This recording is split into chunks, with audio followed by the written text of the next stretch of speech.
The night air was thick with unspoken desires and the scent of impending doom. Two cars, like predators and prey, tore through the silent Italian countryside.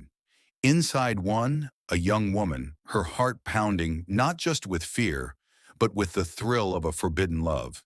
In the other, a brother, driven by a furious, blinding rage.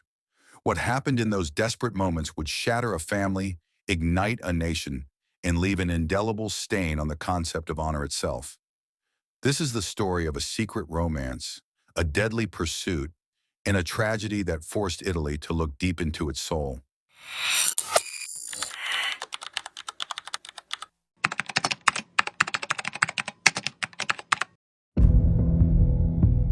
Milan, a city of fashion, finance, and ancient traditions. But beyond the glittering storefronts and bustling piazzas, life for some families moved at a slower, more rigid pace. Our story begins here, in the heart of a tightly knit, deeply conservative family, where the youngest daughter, a vibrant spirit named Emilia, found herself increasingly confined by the unspoken rules of her world. Emilia was a dreamer. She saw the world not through the narrow lens of expectation, but with wide, curious eyes. Her spirit longed for the open road, for adventures beyond the confines of her small town, and most importantly, for a love that was truly her own. But in her family, personal desires often took a back seat to collective duty, to the sacred, unyielding concept of honor. Standing guard over this honor was her older brother Marco. Fiercely protective, deeply traditional, Marco was not just her sibling. He was, in many ways, an extension of her father's authority, tasked with upholding the family's reputation above all else. His devotion to tradition would prove to be both his greatest strength and his most tragic flaw. This will shock you. Amelia's life was a delicate balance of obedience and quiet rebellion. Her days were filled with expected duties, her evenings with tightly monitored social gatherings. But in the hushed corners of the city, away from prying eyes, she found her escape. It came in the form of Luca, a boy from a different world, free-spirited, adventurous, and utterly captivating. Luca represented everything Amelia yearned for: freedom, passion, and a future unburdened by archaic expectations. Their love blossomed in secret, a fragile flower growing in the shadow of a towering, unforgiving family tree. Every stolen kiss, every whispered promise, was a defiant act against the unspoken laws of her household. Their relationship was a dangerous gamble. If discovered, it would not only bring shame upon Amelia, but also on her entire family. In their world, a daughter's romantic choices were not her own. They were a reflection of the family's standing, a testament to their virtue. And for Marco, the guardian of that virtue, any transgression was an intolerable affront. Emilia was planning a future with him, a future the family would never approve of. She had no idea that her brother was about to become the biggest threat to her dreams. The weight of her secret grew heavier with each passing day, a ticking time bomb threatening to explode. And explode it would in the most devastating way imaginable. The precise moment the secret was unraveled remains a point of contention, but the outcome was undeniable. Perhaps it was a careless whisper, a glimpse of them together, or a suspicion that festered in Marco's mind. What we know for certain is that on that dark, moonless night, Marco discovered his sister with Luca. For Marco, it wasn't just a forbidden romance. It was a profound betrayal of everything he held sacred. His sister, the embodiment of their family's purity, had defied them all.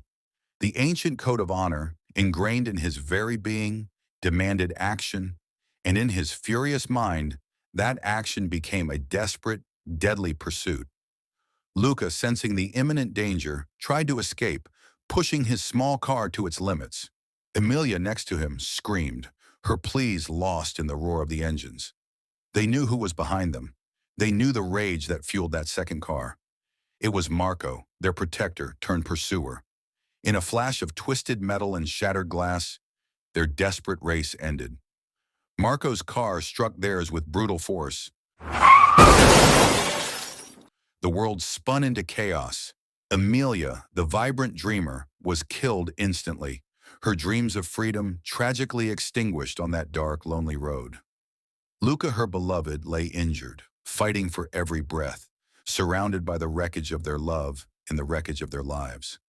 And in the chaos of the mangled wreckage, Luca, bloodied and broken, saw a figure emerge from the other car. It wasn't a stranger, it was her brother. The man who was meant to protect her had become her undoing. This betrayal, this act of unfathomable violence, would soon shock Milan and the entire nation. News of the tragic crash spread like wildfire, but it was the revelation of the brothers' involvement that truly set Milan ablaze. This wasn't a random accident, it was a deliberate act. The police investigation quickly zeroed in on Marco, and what followed was a trial that gripped the conscience of Italy. The courtroom became a stage for a profound cultural clash. On one side stood the proponents of traditional Italian values, where family honor was paramount, often superseding individual desires. On the other, a growing wave of modern thought that championed personal freedom and condemned violence in the name of tradition. Marco's defense centered on the concept of delitto d'onore, or honor killing. His lawyers argued that he had acted in a moment of extreme passion, provoked by the perceived shame Emilia had brought upon the family. He believed he was restoring the family's integrity, an act of desperate duty rather than cold-blooded murder. The very idea that such an act could be justified ignited a fierce debate across the country. Luca, a living testament to Marco's rage, testified with a raw, heartbreaking account of that night. He spoke of Emilia's dreams, her desire for a life beyond the confines of her family. His words painted a picture of a love innocent and hopeful, brutally cut short by a brother's misguided sense of duty. The public was fiercely divided. Some sympathized with Marco, understanding the immense pressure of upholding family honor in a traditional society. They saw him as a tragic figure, a victim of deeply ingrained customs. Others were outraged, viewing his actions as a barbaric and inexcusable act of violence against his own sister. The trial became a battle between ancient traditions and modern values. If you find this story as shocking as the rest of the world did, please hit the like button to support our work and help us uncover more stories like this. After weeks of intense testimony and impassioned arguments, the jury delivered its verdict. Marco was found guilty. While the concept of delitto d'onore still held some sway in the legal system at the time, the overwhelming evidence of his premeditated pursuit and the tragic outcome led to his conviction for manslaughter and a significant prison sentence. The public reaction was mixed, but for many, it signaled a turning point. The case became a powerful symbol, fueling the growing movement against honor killings and challenging the patriarchal traditions that had long dictated women's lives in Italy. Emilia's death, though tragic, wasn't entirely in vain. It became a catalyst for change. But what of the family? Shrouded in grief and scandal, they retreated from public life. The very honor Marco sought to protect was irrevocably shattered. A daughter lost, a son imprisoned, a family torn apart by the very values they held so dear. The silence that followed was deafening, a testament to the enduring scars of their private tragedy made public. Her death ignited a nationwide conversation. Was honor truly worth such a price? Did tradition justify violence? The questions lingered, forcing a nation to confront the darker side of its cultural heritage. Emilia's story became a cautionary tale, echoing through the halls of justice and into the homes of ordinary Italians. But the most heartbreaking secret was yet to be revealed. A secret that would come out years later and change the public's perception of this tragedy forever. Even after the trial, the full truth remained hidden, waiting for its moment to emerge from the shadows. Years passed, but the ghost of Emilia's tragedy continued to haunt those involved. And then, from the silence, a new revelation emerged. It wasn't a grand conspiracy, but a confession, a deeper understanding of the family's rigid control. It was revealed that Emilia had not merely been in a secret romance, but had also been making plans to leave her home, possibly even to elope with Luca, seeking true emancipation from her family's grip. This detail, unspoken during the trial, painted a more poignant picture of Emilia's desperation for freedom. She wasn't just in love. She was fighting for her very autonomy, for a life where she could make her own choices. Marco's actions, then, were not just about a forbidden lover, but about preventing his sister from escaping the life he believed was destined for her, maintaining control at all costs. It was the ultimate enforcement of family will over individual will. Emilia's dream of a new life was cut short, but her story forced a nation to confront the true meaning of honor.